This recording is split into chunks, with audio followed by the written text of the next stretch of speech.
Buenas noches, hermanos. Es un gusto saludarlos. Estamos estudiando la primera carta del apóstol Juan. Estamos estudiando el capítulo 3 y toda la serie o todo el enfoque de la carta tiene que ver con el perfil de un verdadero cristiano. Estamos considerando que un verdadero cristiano es alguien que tiene una nueva identidad. Y al decir que hay una nueva identidad, tiene promesas maravillosas o goza de promesas o privilegios que son únicos y especiales para los creyentes. Goza de promesas celestiales. Los primeros 3 versos del capítulo 3. Leemos una vez más el pasaje. Capítulo 3, versículo 1 al 3 de la primera carta del apóstol Juan. Mirad cuál amor nos ha dado el Padre para que seamos llamados hijos de Dios. Por esto el mundo no nos conoce porque no le conoció a él. Amados, ahora somos hijos de Dios y aún no se ha manifestado lo que hemos de ser. Pero sabemos que cuando él se manifieste, seremos semejantes a él porque le veremos tal como él es. Y todo aquel que tiene esta esperanza en él se purifica a sí mismo, así como él es puro. Y el versículo 1 ya lo estudiábamos, que en esas promesas están dirigidas a los creyentes, específicamente a nosotros. Comenzamos con el verso 2. Amados, amados. Quiero que resaltemos los tiempos verbales del texto antes de comenzar a estudiarlo. Observe que comienza en tiempo presente, ahora. Luego dice, aún no se ha manifestado lo que hemos de ser.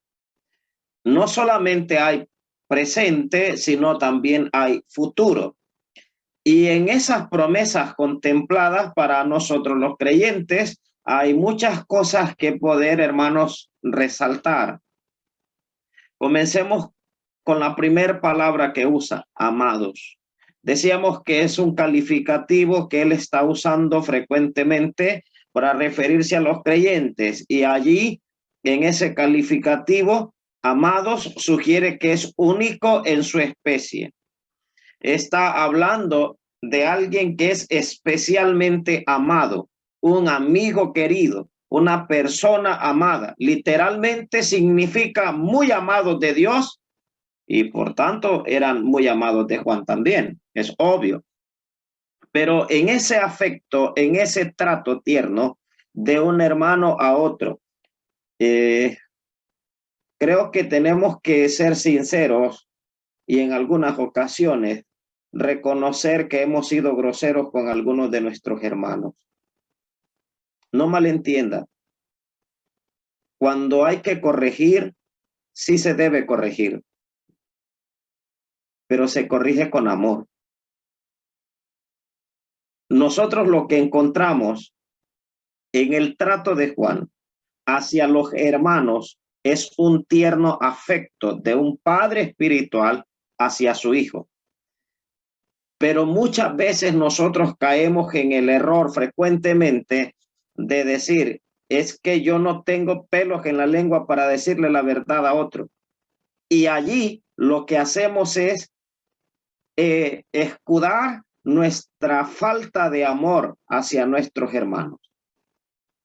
Tenemos que aprender a amarlos. Es más, debemos respetarnos y tratarnos con ese tierno afecto. Nosotros no podemos, hermanos, pretender creernos que estamos por encima de otro o que estamos por encima de alguien más. Nuestro deber es someternos a la autoridad, someternos a la autoridad, al señorío de Cristo. Pero nosotros no somos señores de ningún otro. Nosotros no estamos por sobre ningún hermano. Cuando de repente por allí en el afán, en el ministerio, sucede que algunos de nosotros reaccionamos bruscamente o quizás decimos cosas que son muy groseras.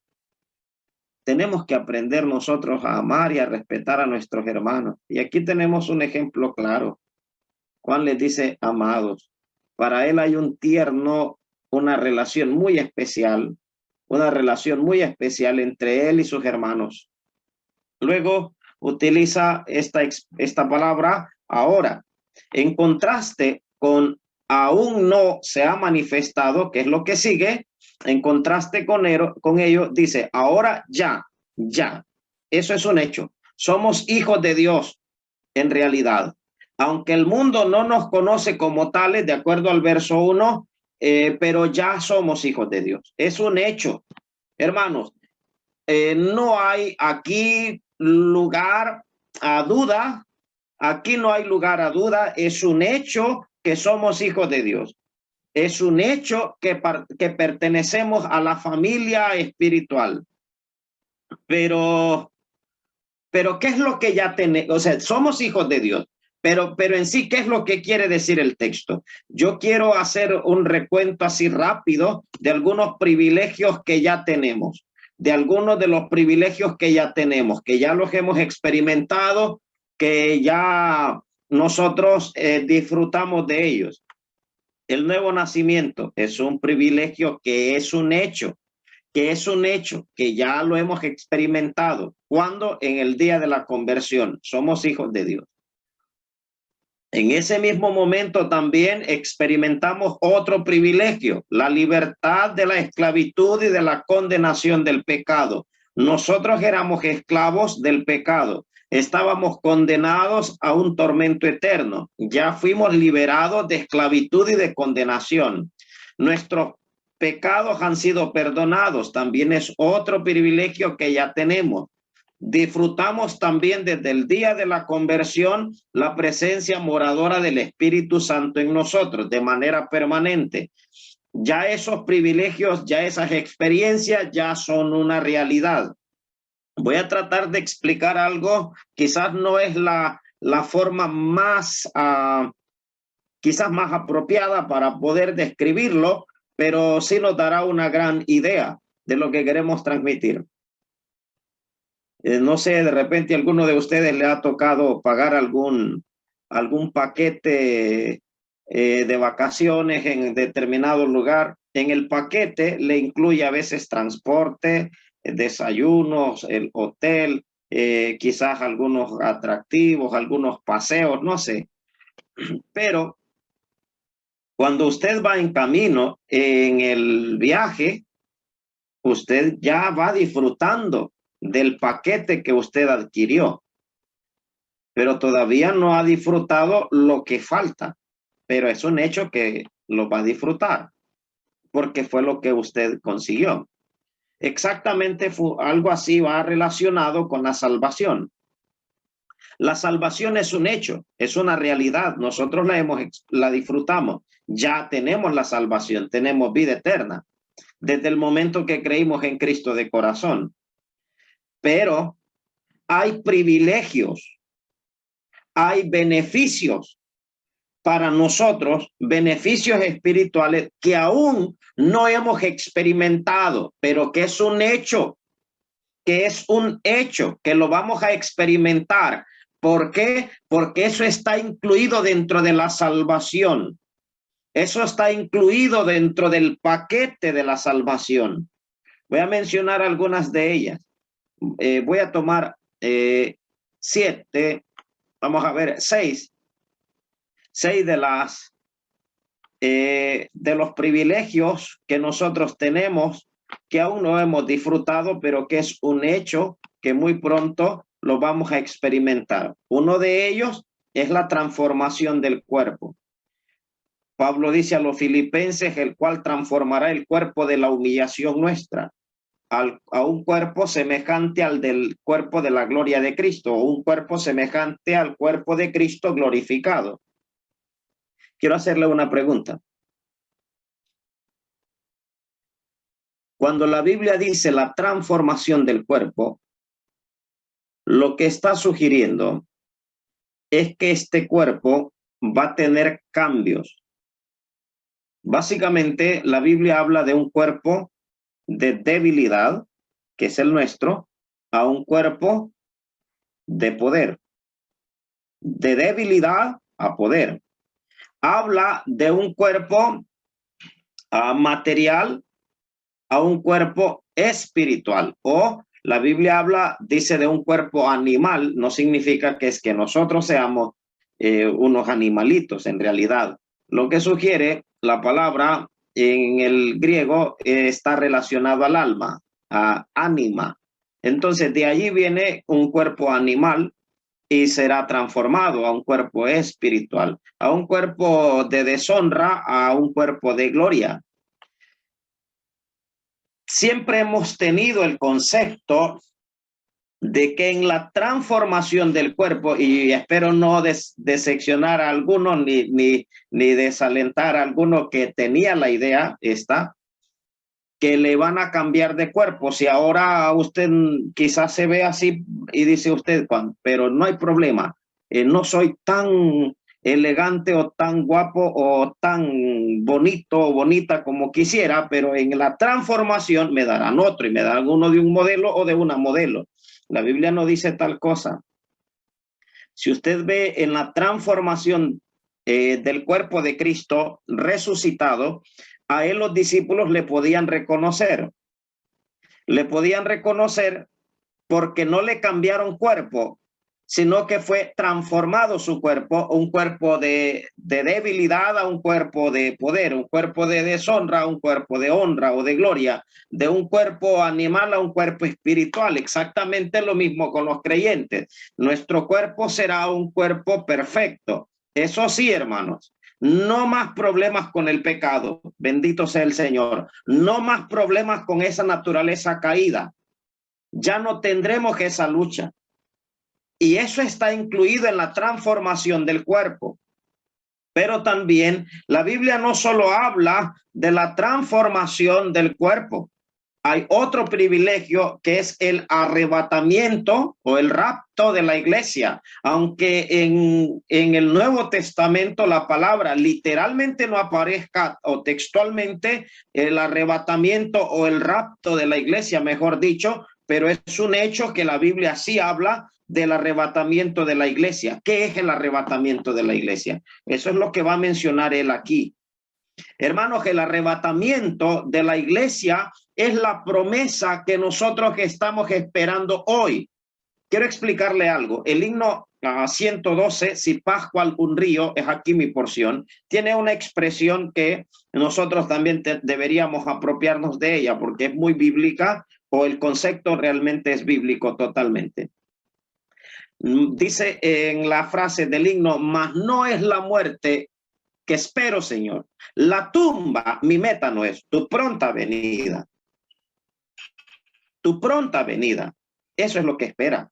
Esa es la promesa y eso es lo que nosotros deberíamos estar esperando. Creo que podemos confundir algunas cosas y podemos quizá en el concepto no dominarlo tan claro o no dominar tan claro la idea, porque no es temerle a la muerte, pero en realidad nuestra meta y nuestro propósito es el retorno de Cristo. El mismo apóstol Pablo le dice a los tesalonicenses, dice, hablando de los que han dormido en Cristo, dice luego nosotros, hablando ya de él, luego nosotros, los que vivimos, los que habremos quedado. Pablo no se pone en la lista de los que iban a morir. Pablo se pone en la lista de los que siguen esperando al Señor. Hermanos, nosotros deberíamos seguir esperando al Señor. Y ese es nuestro anhelo. El Señor pronto, pronto vendrá por nosotros. Y esa es la promesa. Él no nos va a dejar burlados. Él no nos dejará avergonzados. Ay, para nosotros, hermanos, esta promesa del arrebatamiento de la iglesia debería calar muy hondo nuestro corazón y producir en nosotros, bueno, el verso 3 lo dice porque está asociado a esto, y todo aquel que tiene esta esperanza se purifica a sí mismo, así como él es puro. Cuando nosotros somos conscientes de la venida de nuestro Señor, cuando somos conscientes de que Él, hermanos, viene por nosotros, nuestra vida tiene cambios. Nuestra vida produce, hay experiencias que en realidad en nosotros que son visibles en un cambio progresivo hacia la madurez, avanzando en la vida cristiana. Pero aparte del arrebatamiento de la iglesia, está también el tribunal de Cristo. Es un privilegio grande ser recompensado por nuestro servicio fiel al Señor. En Apocalipsis, en la triple promesa que él menciona o que repite en 3 ocasiones la promesa, en el último capítulo, el 22, ciertamente vengo pronto, vengo en breve, pero también dice él, ciertamente vengo en breve. Y luego habla de su venida, asociado a su venida, y dice él, y mi galardón conmigo para recompensar a cada uno según sea su obra. Hermanos, el tribunal de Cristo es un hecho que seremos allí recompensados. Pero también hay otra experiencia que lo encontramos en la palabra, y es la presentación de la iglesia como el gran trofeo de la redención. Un día el Señor Jesús entra en ese contexto, entra en esa idea. Cuando el Señor Jesús, delante de su Padre y delante de los ángeles, de los seres angelicales, nos presentará a nosotros como el trofeo de la redención. Creo que todos entienden, creo que la mayoría dominan muy bien lo que es algunas disciplinas en deportes. Cuando hay un equipo que se ha coronado como campeón de todo el torneo, en algunas ocasiones les ha tocado levantar la copa, como llaman ellos, o el trofeo, en otra ciudad, en otro estadio que no es el de ellos porque les tocó de visita. Cuando ellos alzan el trofeo, luego les toca regresar a su pueblo, a su ciudad, a su lugar, y entonces presentan el trofeo ya en su casa, ya en su ciudad, y lo pasean. Esa es la idea que hay implícita aquí en la presentación de la iglesia. Él nos presentará como su trofeo. Entonces nosotros estamos allí. También habla de las bodas del Cordero. Es un hecho. Eso viene incluido en ese paquete, hermanos. Las bodas del Cordero lo que sugieren es la perfecta unidad y eterna unidad de la iglesia para nunca más separarnos. Una perfecta unidad entre Cristo y la iglesia, donde el anfitrión, donde el Señor Jesús es el centro de la reunión o del evento. Y por último, vamos a pegar un salto. La Biblia habla de la morada eterna de los santos. Apocalipsis capítulo 21, todo el capítulo 21 y los primeros versos del capítulo 22 describen la morada eterna de los santos. Y así estaremos para siempre con el Señor. Entonces, hermanos, todos estos privilegios, todas estas experiencias aún no se han hecho realidad o efectivas en nosotros, pero es un hecho que las vamos a experimentar, porque eso viene incluido dentro de ese paquete de la salvación. Luego dice el texto, y en el texto dice, y aún no se ha manifestado. Esa idea de y, la conjunción, denota aquí una consecuencia. La consecuencia es que ahora somos hijos de Dios y ahora viene, y aún no se ha manifestado. Ahí viene la consecuencia, manifestar lo que hemos de ser. ¿Qué es lo que hemos de ser? Porque ahí es donde radica básicamente lo que nosotros pues lo que ya somos, lo que ya conocemos, somos hijos de Dios. Y luego viene y le da énfasis a lo que viene, lo que hemos de ser. Como consecuencia de esto, ya somos hijos de Dios, pero falta todavía algo. Falta todavía algo. Esto no se queda aquí. Aquí no se ha cerrado todavía, no se ha terminado la historia. Sigue todavía. Hay muchas cosas más. Significa que esperamos la manifestación visible de nuestra adopción, que aún no se ha hecho efectiva. Esa adopción está relacionada, de acuerdo a Romanos, está relacionada a la venida de Cristo. Entonces, hermanos, todavía hay cosas que nosotros no hemos experimentado, y al no haberlas experimentado, quizás desconozcamos de ellas, y es normal. Y lo único que tenemos de ellas es la garantía, y ya eso es suficiente para nosotros en la palabra de Dios, que hemos de experimentarla. Dice el texto: y aún no se ha manifestado lo que hemos de ser. Hace alusión a lo que hemos de ser visiblemente. Específicamente se refiere a nuestra glorificación. Hay algo que son tres palabras que comúnmente usamos en el cristianismo: justificación, santificación y glorificación. Lo podemos asociar así. La justificación: en el día de la conversión fuimos justificados, fuimos declarados inocentes, siendo culpables, fuimos declarados inocentes en Cristo, porque la justicia de Él es nuestra. En el andar de nuestra vida, en nuestro diario vivir, en el presente, hablamos de santificación, una vida que agrada al Señor, producida por su palabra y el Espíritu Santo que mora dentro de nosotros. La santificación. Y la glorificación, tiempo futuro, cuando nuestro cuerpo sea semejante al cuerpo de la gloria suya. Sugiere algo inconcebiblemente glorioso. Esa es la idea de glorificación. No se ha manifestado lo que hemos de ser, pero será visible. Pero será visible. Lo que hemos de ser se manifestará. No se ha manifestado lo que hemos de ser, se manifestará. ¿Cuándo? El texto le responde: cuando Él se manifieste. ¿Y cuándo se manifestará Él? En el arrebatamiento.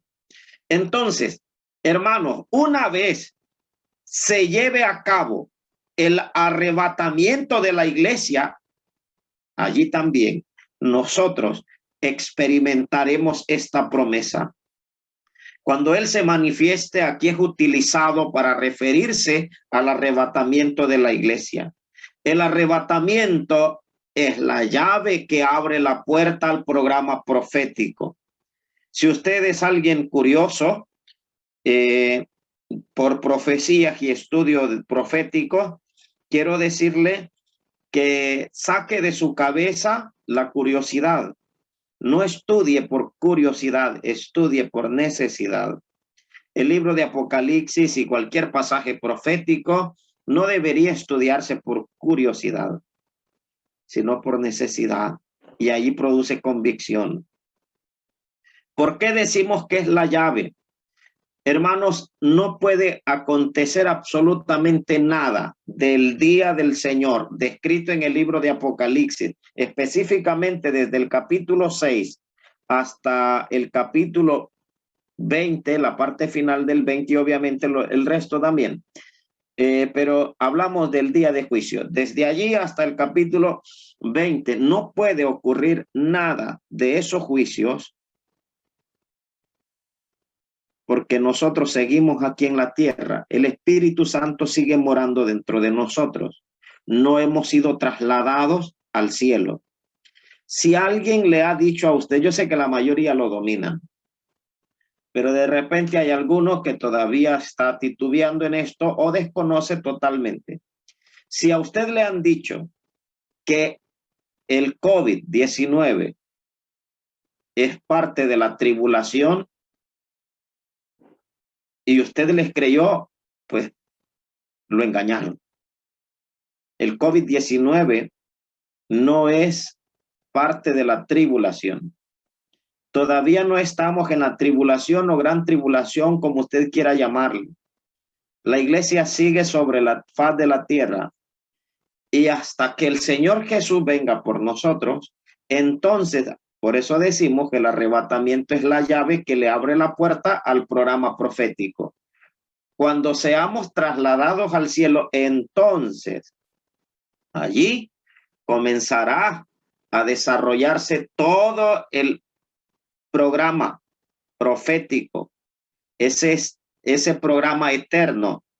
La consumación del plan de Dios se llevará a cabo. Pero pensemos un poco acerca del arrebatamiento de la iglesia, porque el arrebatamiento de la iglesia es un tema sumamente importante. Nosotros sabemos que el Señor viene. Creo que todas las reuniones y a cada momento los hermanos nos dicen, hermanos, que el Señor viene por nosotros. Pero somos conscientes de lo que es en realidad el arrebatamiento. Veamos qué dice la Biblia sobre el arrebatamiento de la iglesia. Primera carta a los Corintios, capítulo 15, verso 51. Ese pasaje, el capítulo 15, está asociado a la resurrección. De ahí se desprende, en ese contexto se desprende este pasaje. He aquí, os digo un misterio. No todos dormiremos, porque el creyente verdadero, y ojo aquí, no existe tal cosa de la aniquilación. La muerte no es aniquilación. Para el creyente es dormir, porque todo el que duerme tiene la esperanza de despertar. Y también utiliza otro término aquí en el capítulo 15 de Corintios, sembrar. Dormir y sembrar son dos vocablos o dos verbos que utiliza para referirse que el creyente que muere o que duerme o que es sembrado tiene la seguridad de que resucitará. Y esto es lo que dice el texto. No todos dormiremos. Hermanos, es un hecho que no todos moriremos. No todos moriremos. Pero todos seremos transformados. Todos seremos transformados. ¿Cómo así? O sea, ¿qué es lo que quiere explicar? Bueno, hermanos, nosotros, aunque no pasemos por la experiencia de la muerte física, pero seremos transformados. Seremos transformados. El versículo 52, siempre de Corintios 15. En un momento, en un abrir y cerrar de ojos, a la final trompeta, porque se tocará la trompeta y los muertos serán resucitados incorruptibles y nosotros seremos transformados en un abrir y cerrar de ojos, en un pestañear. Pero eso es, no sé si entiende lo que el texto quiere decir, porque cuando nosotros tratamos de comprender un poco lo que quiere decir, pues la verdad es que nuestra mente se queda muy corta para poder entenderlo. Es que si solo fuera una persona, pero imagínense los que estamos conectados en este momento. Hay hermanos en Estados Unidos, creo que hay hermanos también, no sé si en Nicaragua, no sé si hay otros hermanos de otros países conectados, hermanos de aquí de Honduras de diferentes partes del país. Pero así también hay muchos otros hermanos en otros países, aunque no estén conectados en la reunión. Y seremos arrebatados todos. Y el texto dice, en un momento, en un abrir y cerrar de ojos. ¿No cree que es impresionante esto? ¿Sabe por qué es impresionante? Porque aquí el apóstol Pablo nos dice textualmente, resume todo el evento en algo, pero extremadamente ligero, rápido. El suceso, el evento será más allá de nuestra comprensión. lo repentino y rápido que será. Pero a los tesalonicenses, él les describe un poco más lo que ha de suceder. Vamos al pasaje a Tesalonicenses. Allá dice en el versículo 15, capítulo 4, por lo cual os decimos esto en palabra del Señor, hermanos, es un hecho. Hay totalmente, es totalmente confiable, es totalmente seguro que nosotros que vivimos, que habremos quedado hasta la venida del Señor, observe, no precederemos a los que durmieron. Verso 16, porque el Señor mismo, con voz de mando, con voz de arcángel y con trompeta de Dios, descenderá del cielo, y los muertos en Cristo resucitarán primero. Ojo, observe lo que dice el texto. Primero, con voz de mando, con voz de arcángel y con trompeta de Dios. Lo primero, el sonido. Segundo, desciende del, dice el pasaje, descenderá del cielo. 3, los muertos en Cristo resucitarán primero. Tome nota de esta secuencia que está haciendo Pablo. Luego dice en el verso 17, luego nosotros los que vivimos, los que hayamos quedado, aquí viene, seremos arrebatados juntamente con ellos, con los muertos, con los que resucitaron. Seremos arrebatados juntamente con ellos en las nubes para recibir al Señor en el aire. Y ahora Pablo dice a los corintios que esto será en un momento, en un abrir y cerrar de ojos. ¿Entiende eso usted? A mí me es difícil. Mi mente no lo logra entender. Pero lo creo. Lo creo que así será. Hermanos, imagínense que la creación, toda la creación, Dios ocupó 6 días nada más para toda la creación. Para él no es nada imposible ocupar un solo momento para que todo esto se lleve a cabo. No es nada imposible. Para nosotros es imposible, para él no es problema. Y luego dice el texto, y así estaremos siempre con el Señor. ¿No le maravilla esto? ¿No le motiva esto a una vida que agrada al Señor, a una vida de santidad? Hermanos, esta es la promesa que tenemos. Luego el texto dice, porque le veremos tal como Él es.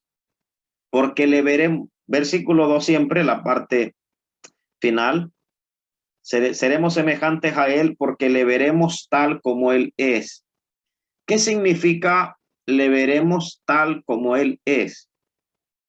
Job añoraba ver a Dios. Usted lee en el libro de Job, en el capítulo 19, en el versículo 25, dice Job, yo sé que mi Redentor vive y al fin se levantará sobre el polvo. Y después de deshecha esta mi piel, en mi carne he de ver a Dios, al cual veré por mí mismo, y mis ojos lo verán, y no otro, aunque mi corazón desfallece dentro de mí. En ese contexto, Job, en el capítulo 14, aunque no entiendo, mamá. decía él, en el capítulo 14 decía Job, si el hombre muriere, volverá a vivir. ¿Sabe cuál es el problema de Job? Que Job no sabía lo que seguía después de la muerte física. Job no sabía, no conocía, ni ningún otro del Antiguo Testamento sabían lo que había después de la muerte. Cuando el Señor Jesús viene a la tierra y se enfrenta a la muerte, corrió el velo y mostró lo que había después. Nosotros entendemos que hay después, pero yo quiero que en ese contexto interprete la afirmación y la certeza y la seguridad de Job. Yo sé que mi Redentor vive y al fin se levantará sobre el polvo. Él estaba firmemente seguro que el Señor Jesús, o que Dios, mejor dicho, no le iba a dejar. Que Dios no lo iba a dejar, porque él dice, y después de deshecha esta mi piel, en mi carne de ver a Dios. Hermanos, Jesús nos dice que son los puros de corazón los que verán a Dios. Hay un texto, bueno, Mateo 5:8, bienaventurados los de limpio corazón, porque ellos, y solamente ellos verán a Dios. Hay un texto, sin santidad nadie puede ver a Dios.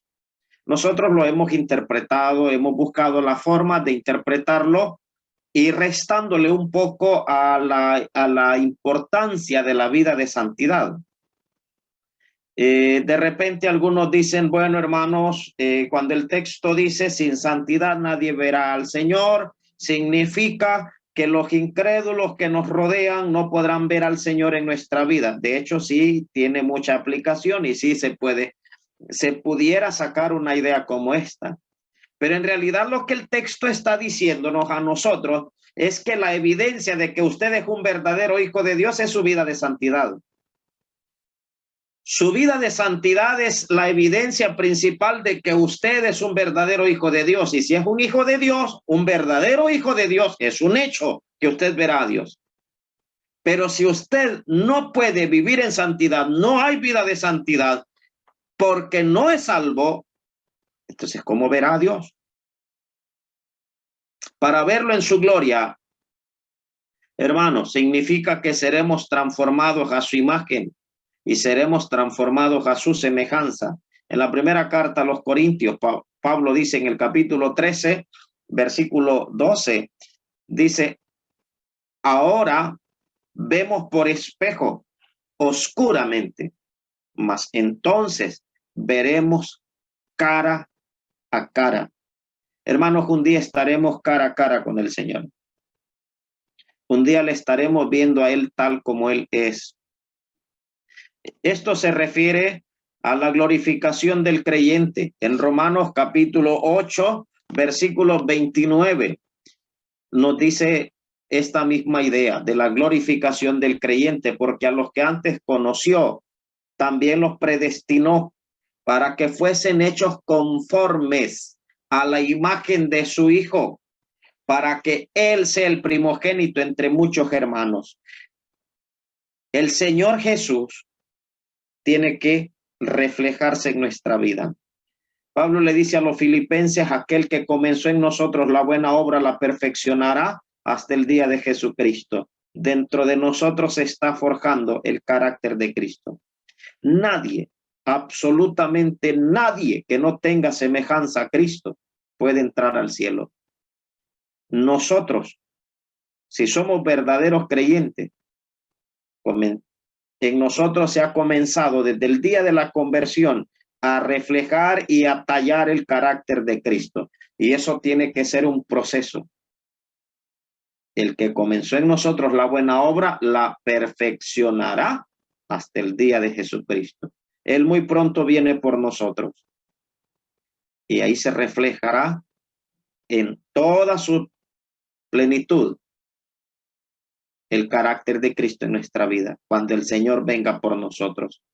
Sí, hermanos, si la justificación significa liberación del castigo del pecado y la santificación, liberación del poder del pecado, entonces la glorificación significa que es la liberación de la presencia del pecado, ya no más naturaleza caída y pecaminosa dentro de nosotros.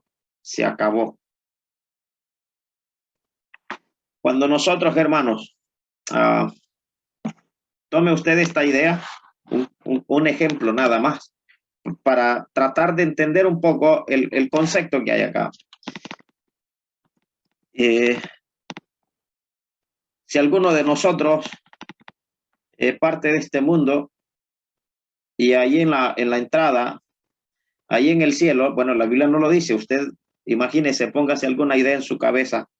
Ahí en la entrada le piden el pasaporte y usted muestra el pasaporte. Lo sorprendente es que en el pasaporte la imagen que está impresa no es la suya, es la imagen de Cristo. Y le dan el pasaporte y luego le dicen pase. Y usted inmediatamente, no sé si habrán espejos, pero también coloque uno ahí, hágase en su imaginación. Y en el espejo no ve su reflejo, ve el reflejo de Cristo. Hermanos, la razón es que ahora somos hijos de Dios y aún no se ha manifestado lo que hemos de ser. Pero sabemos que cuando Él se manifieste, seremos semejantes a Él, porque le veremos tal como Él es. En su canción dice uno de los cantantes populares de los cristianos, solamente una palabra, solamente una oración, si es que llego a articularla. ¿Cuándo? Cuando esté en tu presencia. Hermanos, estaremos viendo un día nosotros cara a cara al Señor. Yo quiero que traslade su pensamiento a esta idea. En el cielo no hay tiempo, es eternidad, es un hecho, es eternidad, es eternidad. Pero imagínese usted sus primeros minutos en el cielo. No sé si lo logramos entender. Obviamente es eterno, pero imagínese sus primeros minutos en el cielo. ¿Qué es lo que usted haría primero? No sé, pero creo que todos tenemos una cita pendiente con nuestro Señor. Nadie, hermanos, nadie quitará nuestro atractivo. Nadie ocupará el lugar, solamente Jesús, el que nos redimió y compró con su sangre. ¿Qué será lo primero que usted hará? ¿Se ha puesto a pensar en ello? Y esa es la experiencia y esa es lo que en la canción de este hermano, en ese cántico, en esa experiencia, él lo dice así. No me importa en qué lugar de la mesa me haga sentar. O el color de mi corona si es que llego a ganar. Entonces, hermanos, nadie que no tenga semejanza al carácter de Cristo entra al cielo. En el verso 3, quiero concluir con esto por hoy. El verso 3. Y todo aquel que tiene esta esperanza en Él se purifica a sí mismo, así como Él es puro. Todo aquel que tiene esta esperanza. ¿Qué significa todo aquel? Es que no existen excepciones. No existen. Juan presenta la verdad claramente en categorías de blanco y negro. O somos hijos de Dios o hijos del diablo o de Satanás, pero no existe término medio. No existe el color gris, o es blanco o es negro, o somos hijos de Dios o hijos del diablo. Todo aquel que tiene esta esperanza, todo el que tiene esta esperanza, el que no la tiene, pues es obvio que no es creyente. Esta esperanza, la esperanza firme del versículo 2, de ser como Él, esa es nuestra esperanza, que Él se manifestará, que Él vendrá y nosotros seremos como Él. Hermano, fe y amor, tanto como esperanza, ocurren en Él, en Cristo.